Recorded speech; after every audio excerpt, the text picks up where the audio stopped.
আমি অসীম কুমার উকিল, বাংলাদেশ আওয়ামী লীগের সাংস্কৃতিক সম্পাদক। আমার রাজনীতিতে যে হাতে করি, সেই হাতে করিটাই হলো ৭৫-এর ১৫ই আগস্ট জাতির জনক বঙ্গবন্ধু শেখ মুজিবুর রহমানের নৃশংস হত্যাকাণ্ডের পর প্রতিবাদী একজন সংগঠক হিসাবে আমি যখন বুঝতে শিখি রাজনীতি, সেই থেকে এই জায়গাটা আমার উপলব্ধিতেও ছিল যে বঙ্গবন্ধু আমাদের স্বাধীনতার মহানায়ক। তো আমাদের স্বাধীনতার যিনি মহানায়ক, যিনি মুক্তিযুদ্ধ সংগঠিত করে নেতৃত্ব দিয়েছেন, আমি জন্মগতভাবেই সেই রাজনীতির প্রতি, সেই রাজনীতির নেতা বঙ্গবন্ধুর প্রতি আমার এক ধরনের শ্রদ্ধা, ভালোবাসা আসে আর কি। এটা মূল বিষয় যে পরাধীনতার শৃঙ্খল মুক্তির যে গান, সেই গানটা গেয়েছেন বঙ্গবন্ধু।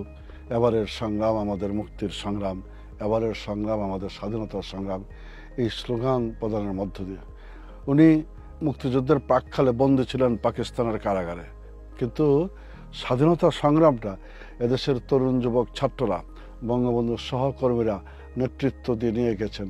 10 মাসের রক্তক্ষয়ী সংগ্রামের মধ্য দিয়ে বাংলাদেশটাকে স্বাধীন করেন।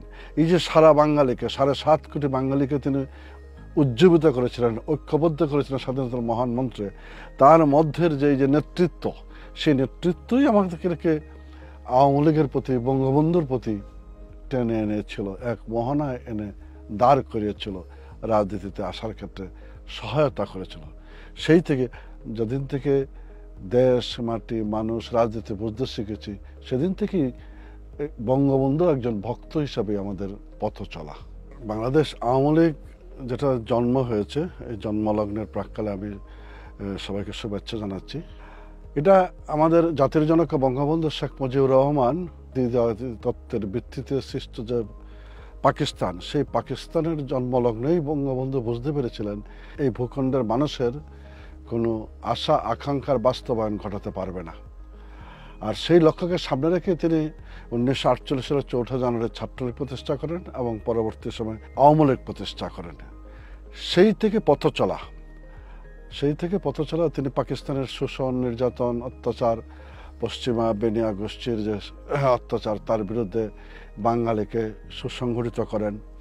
উনি 54 যুক্তফ্রন্ট নির্বাচনে এই বাঙালিকে ঐক্যবদ্ধ করে একটা নেতৃত্ব দেন। তারপরে 62-র কুখ্যাত হামিদুর রহমান শিক্ষা কমিশন রিপোর্ট বিরোধী আন্দোলনে দেশের ছাত্র সমাজকে ঐক্যবদ্ধ করে নেতৃত্ব দেন। 66-এর 6 দফা এবং 70-এর গণ অভ্যুত্থান, 70-এর নির্বাচন, সর্বোপরি 71-এর মহান মুক্তিযুদ্ধ। এই যে সামগ্রিকভাবে যে পথ চলা, সেই পথ চলায় তিনি এদেশের মানুষকে ঐক্যবদ্ধ করেছেন, ছাত্র রাজনীতিকে সুসংগঠিত করেছেন।